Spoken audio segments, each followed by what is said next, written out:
Willie D Live. What's up, family? Breaking news. Former NFL quarterback Mark Sanchez was stabbed last night in Indianapolis and is currently in the hospital with critical injuries, fighting for his life. Police received a call around 2:30 a.m. Saturday morning to a street in downtown Indianapolis for two injured people. And one of those people happened to be the former first-round draft pick. We're told that Mark was rushed to a local hospital, and it is unclear what led to the violent incident. The 36-year-old was in town for his broadcasting gig with Fox Sports and was scheduled to call Sunday's Colts versus Raiders game at Lucas Oil Stadium in Indy. Before exchanging his pads for the mic, Mark starred at USC from 2005 to 2008, where he led one of the best teams in college football. He was then drafted to the New York Jets with the 5th overall pick in the 2009 NFL Draft. Mark played for 10 seasons in the NFL. Now, there are going to be people that are going to say, man, I'm not surprised it happened in Indianapolis because they have a lot of homelessness downtown, they have drug addicts everywhere, and they have out-of-control teens. But they also have out-of-control adults. See, America has a violence problem. It's not just the teens, it's not just the addicts, it's not just the homeless population. See, that's what they want you to believe. They want you to believe that it's just those people who are, scratching and struggling. It's just them. It's just the poor people, the ones that we can easily discard, the ones we don't have to pay attention to, the ones who don't vote. It's just the kids, No, family. The leadership starts at the top.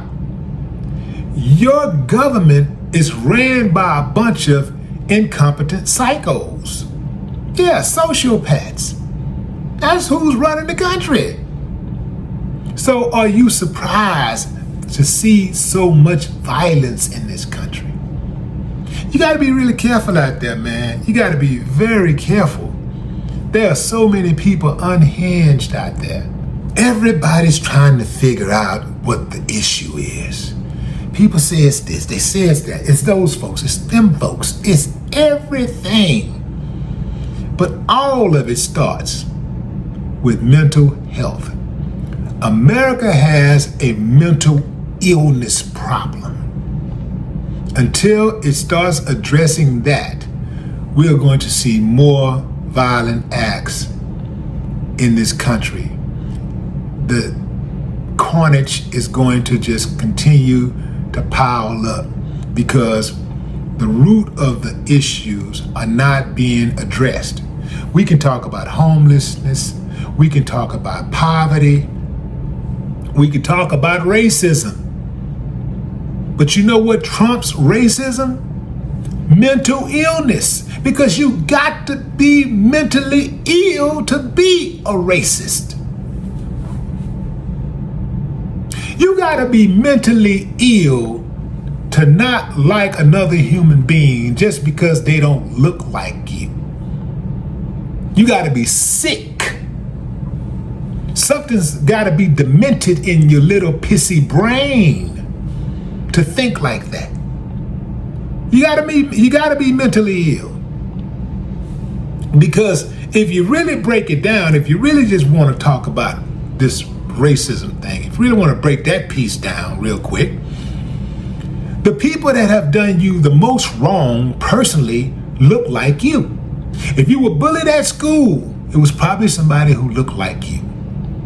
If you were abused as a child, physically, mentally, emotionally, sexually, whatever, it was probably somebody that looked like you. You gave somebody some money, they didn't pay you back. Now you don't trust loaning money. It was probably somebody that looked like you. Somebody got a job that you were supposed to get. Yeah, probably somebody that looked like you. Like On and on and on.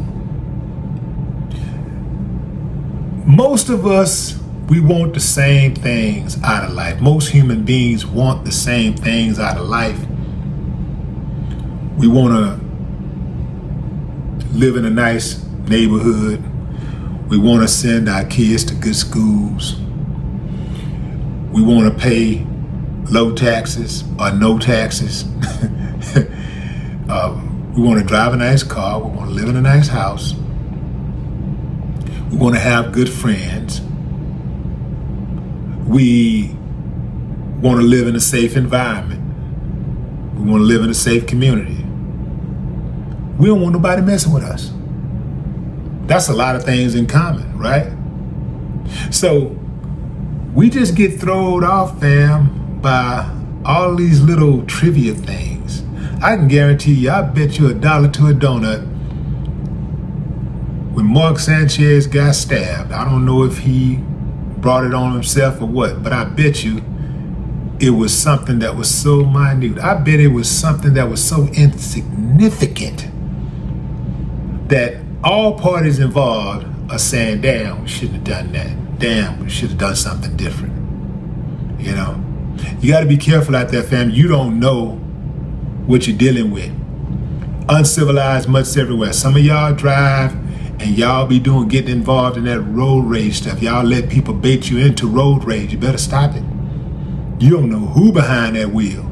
You don't know what kind of day that person had. You don't know how many times that person's been cut off and somebody then threw up the finger on them, or that person is, you don't know what he going through. You don't know what she going through. They may have just broken up with the girlfriend. They may have had a death in the family. They may be at the very end of the rope and they ready to crash all the way out. And they're saying to themselves, the next person violate me, the next person get in my way, the next person piss me off, I'm going all the way out.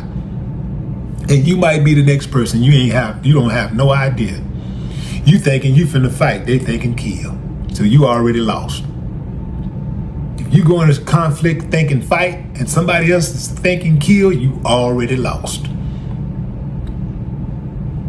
You don't know who's in that car.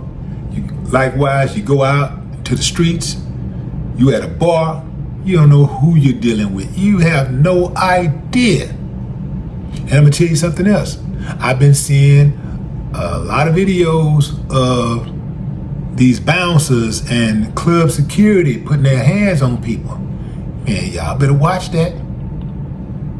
You're vulnerable. You're more vulnerable than the patrons, because you got to come out that club and they know where you at every day. They know where you're going to be. At least on that day that you did what you did to them. They know where you're going to be. And all they got to do is come back on that day.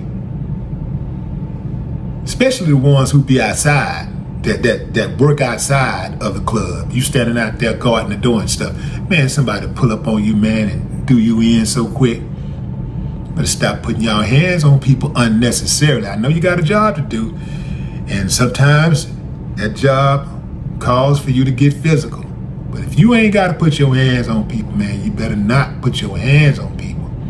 And if you do have to put your hands on somebody, you better watch your back, because everybody ain't playing, and everybody ain't gonna just accept that L. But what say you, fam? Drop a comment. I'd love to hear your thoughts. Mark, we pulling for you, bro. No more talk.